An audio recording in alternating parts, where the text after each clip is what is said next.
ठाणे जिल्ह्याच्या राजकारणात मोठी उलथापालथ झाली असून अंबरनाथ नगर परिषदेत सत्ता स्थापनेसाठी भाजपने चक्क काँग्रेससोबत हातमिळवणी केली आहे. यामुळे राज्यात महायुतीत असलेल्या शिंदे गटाला मोठा धक्का बसलाय. नुकत्याच झालेल्या निवडणुकीत 59 जागांपैकी शिंदे गटाने सर्वाधिक 23 जागा जिंकल्या, तर भाजपने 16, काँग्रेसने 12 आणि अजित पवार गटाने 4 जागांवर विजय मिळवला. भाजपने काँग्रेस आणि राष्ट्रवादी अजित पवार गट यांच्या मदतीने 32 नगरसेवकांचे संख्याबळ जुळवत सत्ता काबीज केली आहे. भाजपच्या तेजश्री करंजुले नगराध्यक्षपदी विराजमान झाल्यात. शिंदे गटाचे आमदार बालाजी किनीकर यांनी याला विश्वासघात म्हणत ही अभद्र युती असल्याची टीका केली. दुसरीकडे शिंदे गटाचा भ्रष्टाचार रोखण्यासाठीच ही भूमिका घेतल्याचे भाजप उपाध्यक्ष गुलाबराव करंजुले यांनी स्पष्ट केलं. या घडामोडीमुळे जिल्ह्यातील महायुतीच्या समीकरणांवर प्रश्नचिन्ह निर्माण झालंय. लोकांसाठी जगलेल्या माणसांची नावं मनावर कोरलेली असतात. लिहिलेलं पुसता येतं, कोरलेलं नाही, अशा शब्दात अभिनेते रितेश देशमुख यांनी भाजप प्रदेशाध्यक्ष रवींद्र चव्हाण यांना प्रत्युत्तर दिलंय. लातूरमधील प्रचार सभेत चव्हाण यांनी विलासराव देशमुखांच्या आठवणी पुसल्या जातील असं वादग्रस्त विधान केलं होतं. यावर अमित देशमुख यांनीही बाहेरच्यांनी सांगून आठवणी पुसल्या जात नाहीत असा टोला लगावलेला. तर काँग्रेस प्रदेशाध्यक्ष हर्षवर्धन सपकाळ यांनी भाजपवर सत्तेच्या मदातून टीका केल्याचा आरोप केला. सर्व स्तरातून उमटलेल्या तीव्र प्रतिक्रियांनंतर आणि वादाचं गांभीर्य ओळखून रवींद्र चव्हाण यांनी अखेर दिलगिरी व्यक्त केली आहे. विलासराव देशमुख यांच्या नावाने काँग्रेस मतं मागत आहेत, त्यामुळे मी तसं वक्तव्य केलेलं, मात्र त्यांच्या मुलांच्या भावना दुखावल्या गेल्या असतील तर मी दिलगिरी व्यक्त करतो, असं चव्हाण यांनी म्हटलंय. महापालिका निवडणुकीच्या तोंडावर महायुतीतील नेत्यांमध्ये आरोप प्रत्यारोपांच्या फैरी झाडल्या जात आहेत. ज्यांनी 70,000 कोटींच्या भ्रष्टाचाराचे आरोप केले त्यांच्यासोबतच मी सत्तेत बसलोय या उपमुख्यमंत्री अजित पवार यांच्या विधानाचा भाजपचे माजी प्रदेशाध्यक्ष चंद्रशेखर बावनकुळे यांनी समाचार घेतलाय. आम्ही जर मागची पाने चाळली तर अजितदादांना बोलता येणार नाही, असा थेट इशारा बावनकुळेंनी दिलाय. 70,000 कोटींच्या प्रकरणाचा निकाल अद्याप लागलेला नसून हे प्रकरण न्यायप्रविष्ट असल्याचं त्यांनी स्पष्ट केलंय.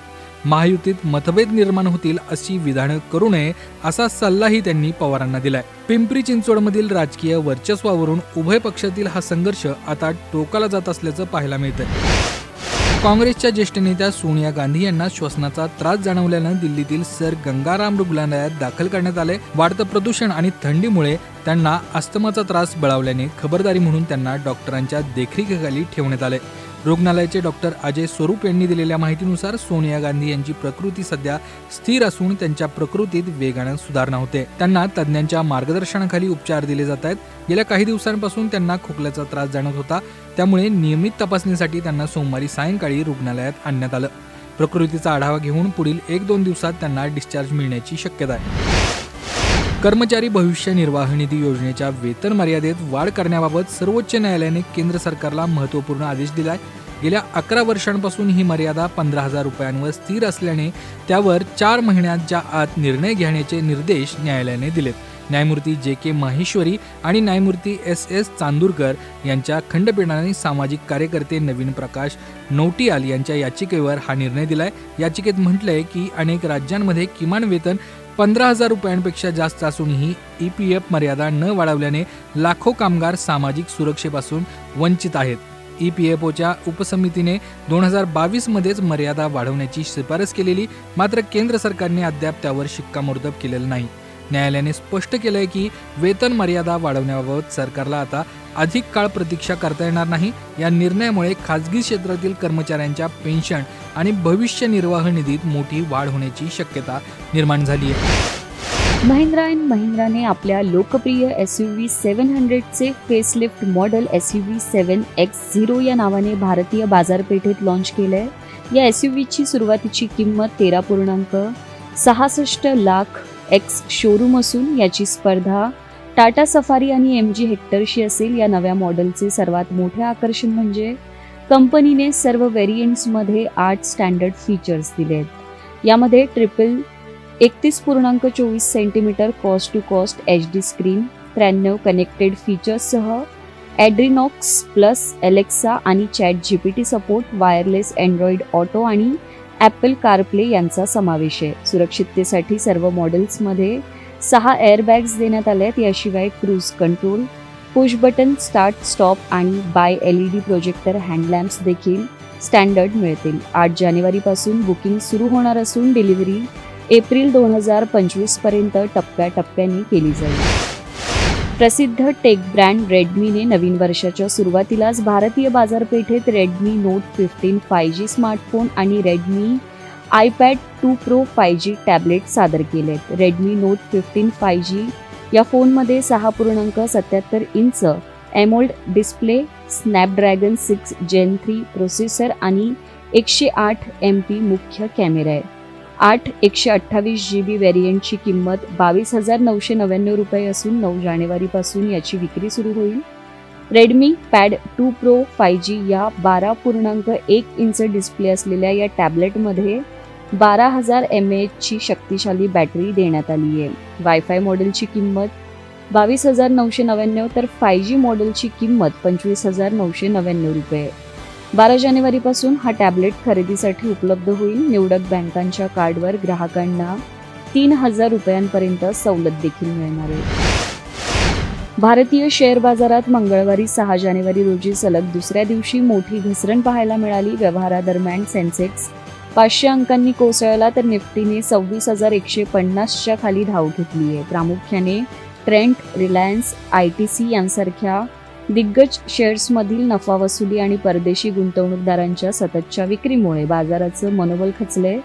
या घसरणीमागे रशियाकडून तेल खरेदी केल्यास अमेरिकेचे राष्ट्राध्यक्ष डोनाल्ड ट्रम्प यांनी भारतावर टॅरिफ वाढवण्याचे संकेत दिल्याने गुंतवणूकदारांमध्ये भीतीचं वातावरण आहे. जानेवारीच्या सुरुवातीलाच विदेशी गुंतवणूकदारांनी 3,000 कोटींहून अधिक रकमेचे शेअर्स विकलेत. व्हेनेझुएलाचे राष्ट्राध्यक्ष निकोलस मादुरो यांच्या अटकेमुळे भूराजकीय अस्थिरता वाढली अशी कारणं सांगितली जात आहेत. दरम्यान दिवसाअखेर सेन्सेक्स 376 अंकांनी घसरून 85,063 वर तर निफ्टी 74 अंकांनी घसरून 26,175 अंकांवर बंद झालाय. तज्ज्ञांच्या मते निफ्टीला 26,100 स्तरावर आधार मिळू शकतो. आज ट्रेंड कंपनीचं शेअर सर्वाधिक 8% घसरलंय. दाक्षिणात्य सुपरस्टार प्रभासचा बहुप्रतीक्षित हॉरर कॉमेडी चित्रपट द राजा साब 9 जानेवारी 2026 रोजी प्रदर्शित होतोय. सेन्सॉर बोर्डाने याला UA प्रमाणपत्र दिलं असून 3 तास 10 मिनिटांच्या या चित्रपटाचा पहिला रिव्ह्यू अत्यंत सकारात्मक आलाय. दिग्दर्शक मारुतीने यात हॉरर कॉमेडी आणि ॲक्शनचा जबरदस्त मेळ घातलाय. चित्रपटाचा क्लायमॅक्स आणि संजय दत्तची भूमिका प्रेक्षकांसाठी मोठं सरप्राईज ठरेल. भव्य सेट्स आणि थमन S यांच्या संगीताने चित्रपटाला भव्यता दिली आहे. आर्थिक तंगीशी झुंजणारा राजा साब प्रभास आपल्या रहस्यमयी महालात परतल्यावर काय घडतं याची ही रंजक कथा यात दिली आहे. संक्रांतीच्या मुहूर्तावर हा चित्रपट बॉक्स ऑफिसवर धमाका करण्यासाठी सज्ज झालाय.